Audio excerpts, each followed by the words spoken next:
नमस्कार, सादर जय जिनेंद्र। क्षमा ब्रेकिंग जैन न्यूज प्रतिदिन प्रातः, दोपहर एवं रात्रि में देश भर से संपूर्ण जैन समाज से संबंधित सही और सकारात्मक समाचारों के लिए देखना और सुनना न भूलें। साथ में आपसे विनम्र निवेदन है कि यदि आपने इस चैनल को सब्सक्राइब नहीं किया है तो कृपया अवश्य कीजिए और शेयर और लाइक करके धर्म प्रभावना में सहयोगी एवं सहभागी बनिए। આવો ફરી એકવાર માનનીય પ્રધાનમંત્રીનો આભાર વ્યક્ત કરીએ તાળીઓના નાદ સાથે।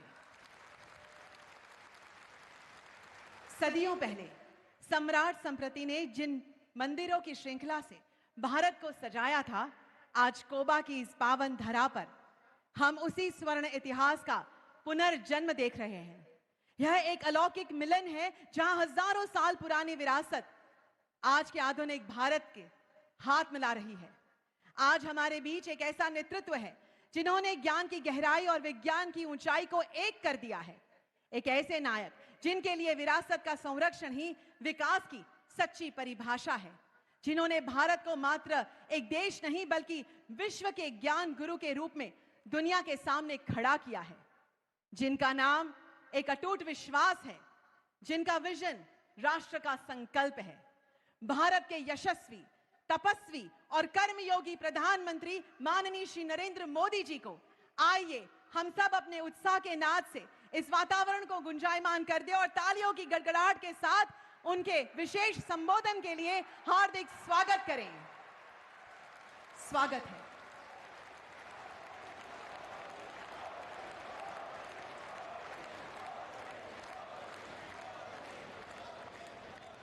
जय जिनेंद्र,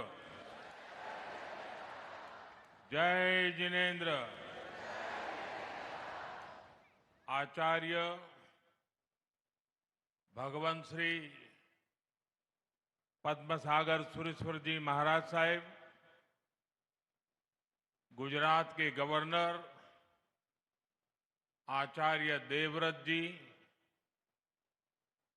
मुख्यमंत्री श्री भूपेंद्र भाई, राज्य के उप मुख्यमंत्री भाई हर्ष संघवी जी,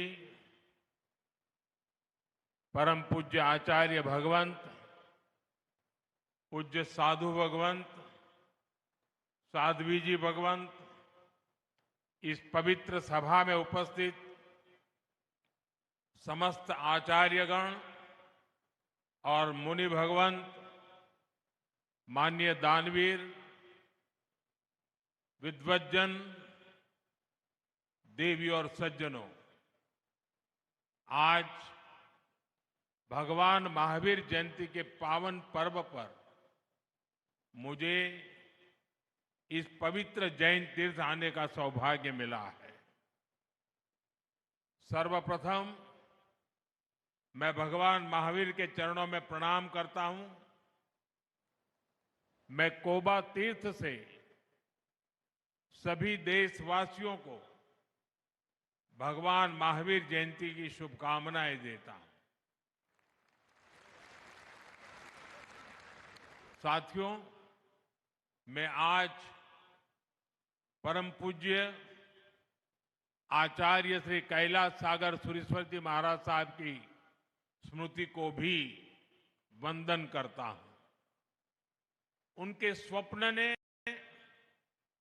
कोबा की इस धरती पर ज्ञान और श्रद्धा का यह महान केंद्र स्थापित किया है। कोबा तीर्थ की यह स्थली आध्यात्मिक शांति से ओतप्रोत है। जिस स्थान की ऊर्जा ऐसी अलौकिक हो, जिसमें इतने जैन मुनियों की, संतों की तपस्या जुड़ी हो, वहां सृजन और सेवा ये अपने आप प्रस्फुटित और संचालित होते हैं। मैं तो बरसों से देखता आया हूं कि कोबा तीर्थ में कैसे अध्ययन, साधना और संयम की सतत परंपरा चली आ रही है। यहां मूल्यों का संरक्षण होता है, संस्कारों को संबल मिलता है और ज्ञान का पोषण होता है। ये त्रिवेणी भारतीय सभ्यता का आधार है। इस त्रिवेणी को अविरल बनाए रखना ये हम सबका दायित्व है। साथियों, मुझे खुशी है कि हजारों वर्ष की भारतीय विरासत, जैन धर्म का समयातीत ज्ञान, हमारी धरोहरें और उनसे मिलने वाली प्रेरणाएं उन्हें आने वाली सदियों तक अमर बनाने के लिए, उन्हें नए और आधुनिक रूप में अगली पीढ़ी तक पहुंचाने के लिए हमारे संतों ने इस जैन हेरिटेज म्यूजियम की संकल्पना की। आज वो संकल्पना एक भव्य रूप में साकार हो रही है।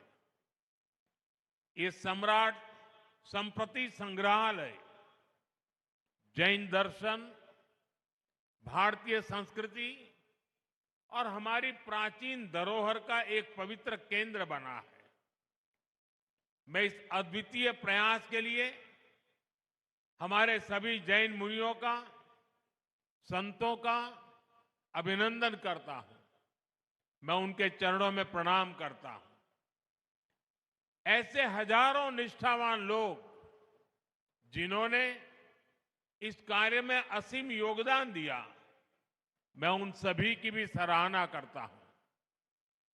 भाइयों बहनों, जब हम अनादि ज्ञान को नई पीढ़ी तक पहुंचाने के लिए इनोवेशन करते हैं, नयापन लाते हैं, तो इससे हमारी विरासत भी समृद्ध होती है और आने वाले कल को भी प्रेरणा मिलती है।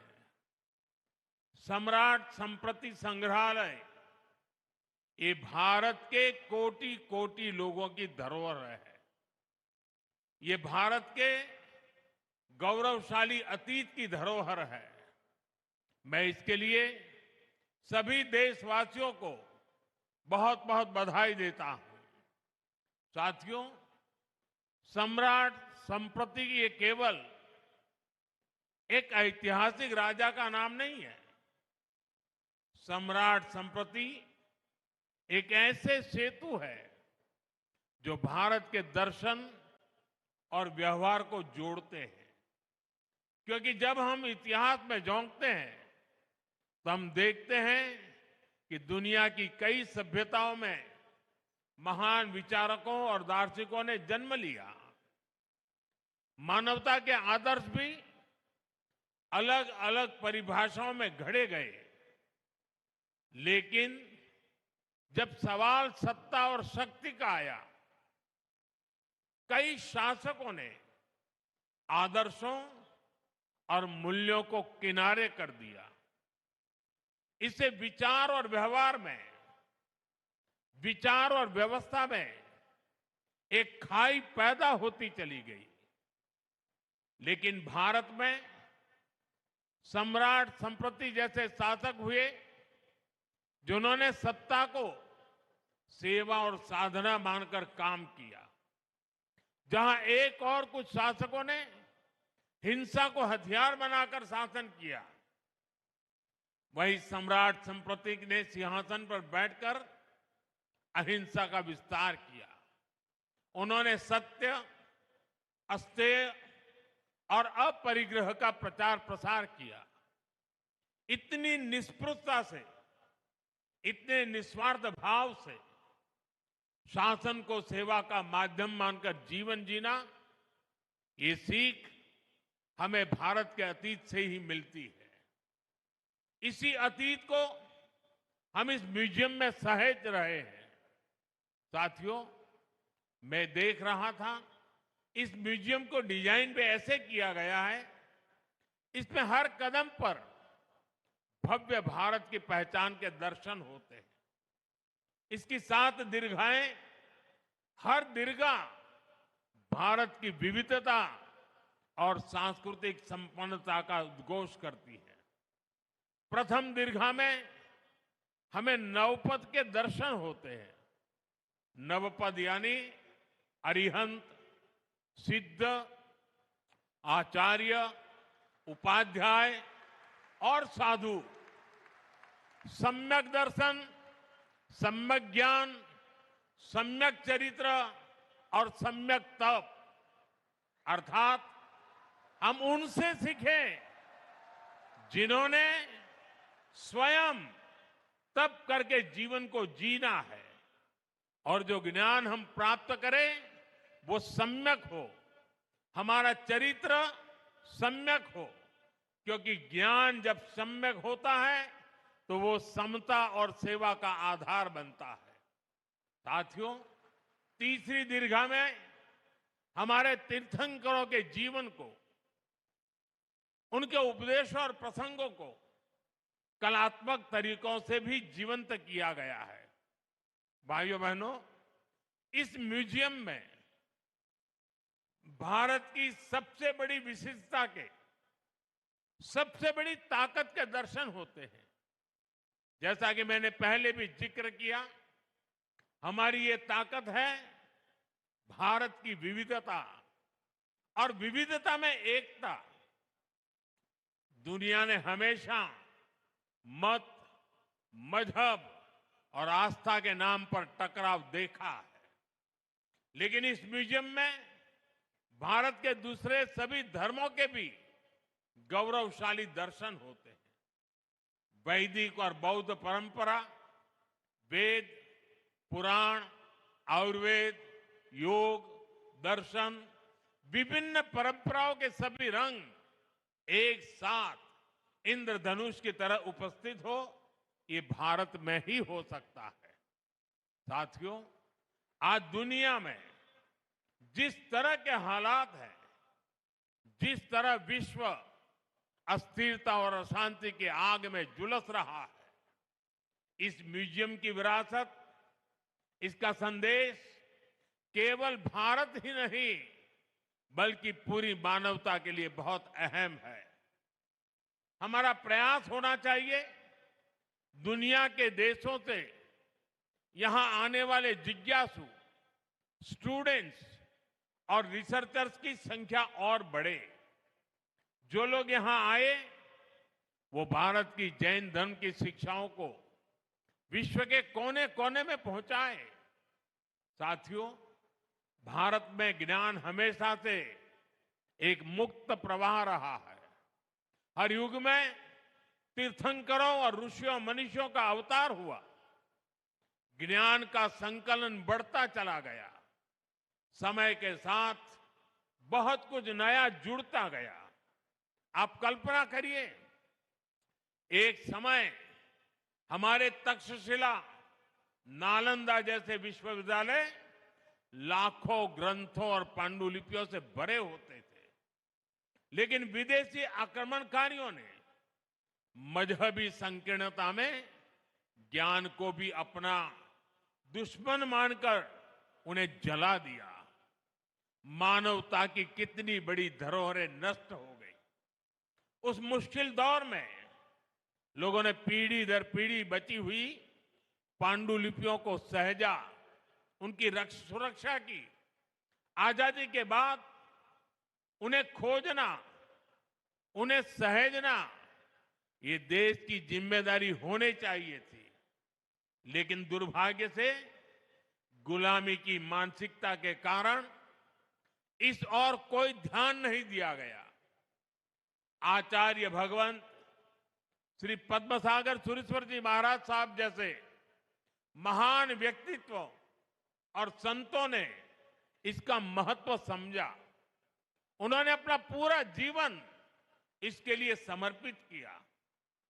जीवन के 60 साल गांव गांव, शहर शहर, देश के कोने कोने से उन्होंने मैन्युस्क्रिप्ट को खोजा। ऐसी 3 लाख से अधिक पांडुलिपियां, ताड़पत्र, भोजपत्र पर अंकित सैकड़ों साल पुराना वो ज्ञान आज कोबा में सुरक्षित और संकलित हुआ है। ये भारत के अतीत की, भारत के वर्तमान की और हमारे भविष्य की बहुत बड़ी सेवा है। साथियों, पुरानी सरकारों ने पांडुलिपियों की उपेक्षा करके जो गलती की थी, आज हम उसका सुधार कर रहे हैं। हमने इसके लिए ज्ञान भारतम मिशन शुरू किया है। इस काम में हम टेक्नोलॉजी का इस्तेमाल कर रहे हैं। इस मिशन के तहत प्राचीन पांडुलिपियों का डिजिटाइजेशन किया जा रहा है, उनका वैज्ञानिक तरीके से संरक्षण हो रहा है। स्कैनिंग, केमिकल ट्रीटमेंट और डिजिटल संग्रह जैसे सभी प्रयास इस दिशा में हो रहे हैं। इसी रविवार को मन की बात में मैंने विस्तार से जिक्र किया है कि कैसे इस दिशा में एक सर्वे भी शुरू किया गया है। इसमें देश भर से लोग अपने पास संरक्षित पांडुलिपियों को अपलोड कर रहे हैं। ये अभियान देश के कोने कोने में बिखरी पांडुलिपियों को एकत्रित करने में बड़ी भूमिका निभाएगा। साथियों, सरकार के स्तर पर ज्ञान भारतम मिशन और कोबा तीर्थ का असाधारण योगदान, समाज और सरकार के ये साझा प्रयास भारत के नए सांस्कृतिक अभ्युदय का प्रतीक भी है। साथियों, आज देश के कल्चरल हेरिटेज को सहेजने, विश्व के सामने लाने के प्रयास हर स्तर पर हो रहे हैं। पांडुलिपियां और ज्ञान धरोहर के संरक्षण का कार्य तो हो ही रहा है। इसके साथ साथ प्राचीन मंदिरों का पुनरुद्धार, तीर्थ क्षेत्रों का विकास, ऐतिहासिक स्थलों का विकास, आयुर्वेद और योग का प्रचार प्रसार, हर स्तर पर इस दिशा में काम हो रहा है। यहां गुजरात में ही लोथल में विशाल मैरीटाइम म्यूजियम बन रहा है और ये दुनिया का सबसे बड़ा मैरीटाइम म्यूजियम बनने जा रहा है। यहां से 70-80 किलोमीटर दूरी पर है। उधर वडनगर में एक बहुत बड़ा म्यूजियम बना है।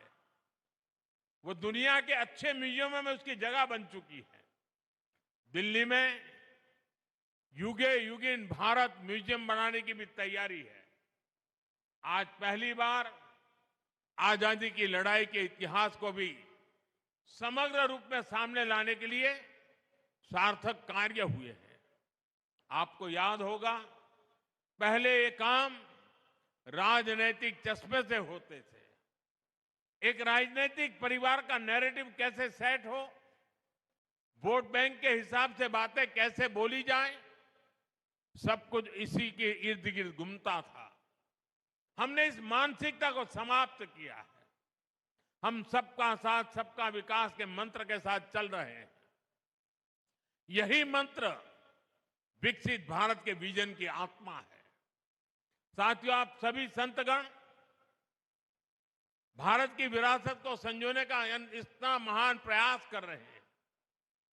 हम व्यक्तिगत आकांक्षा से ऊपर उठकर समाज और राष्ट्र के लक्ष्यों के लिए काम करते हैं तो देश के विकास को गति और मिल जाती है।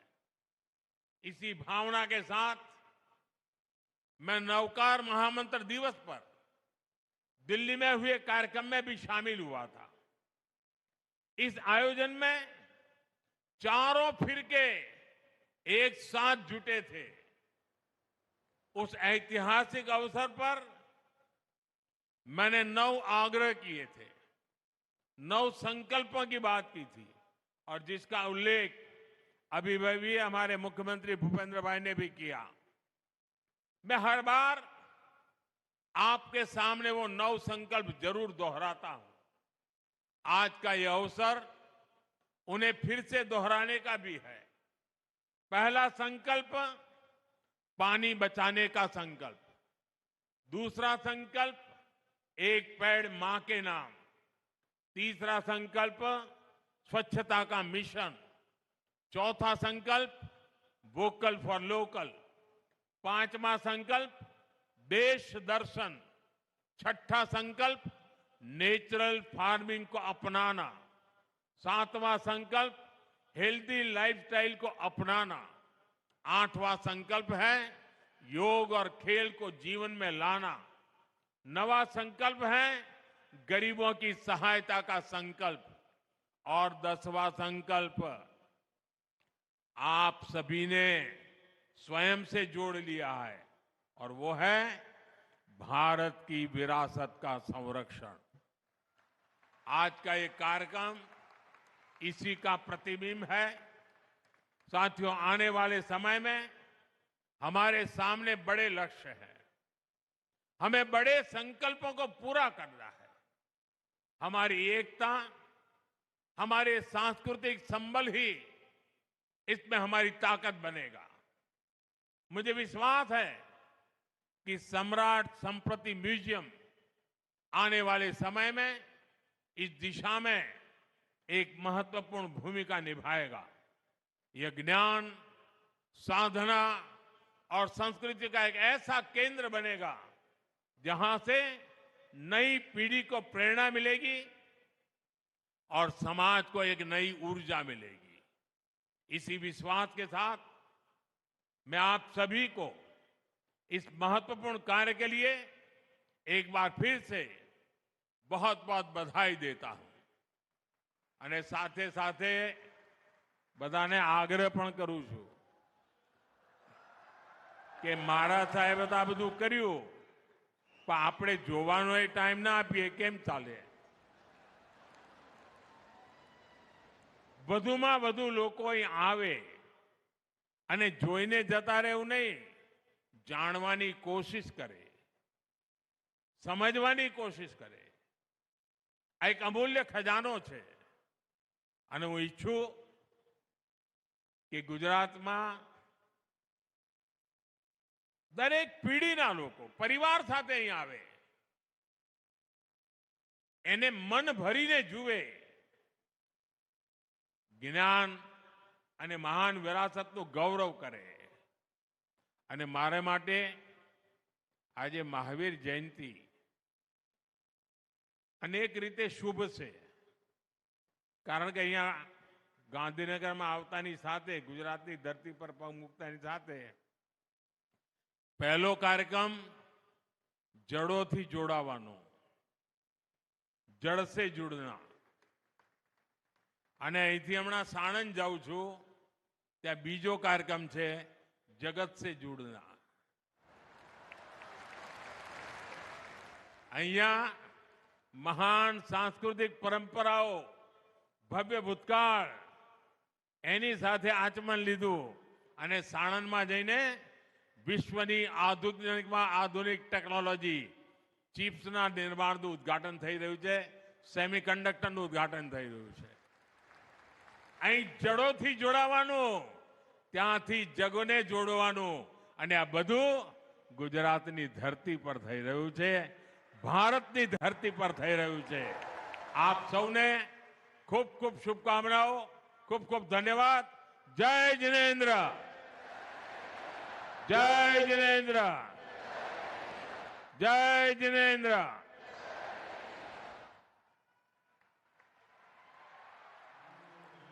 नरेंद्र मोदी जी, आपकी गरिमामय उपस्थिति ने इस भारत विरासत महोत्सव को न केवल ऐतिहासिक बनाया है, बल्कि इसे एक नई चेतना प्रदान की है।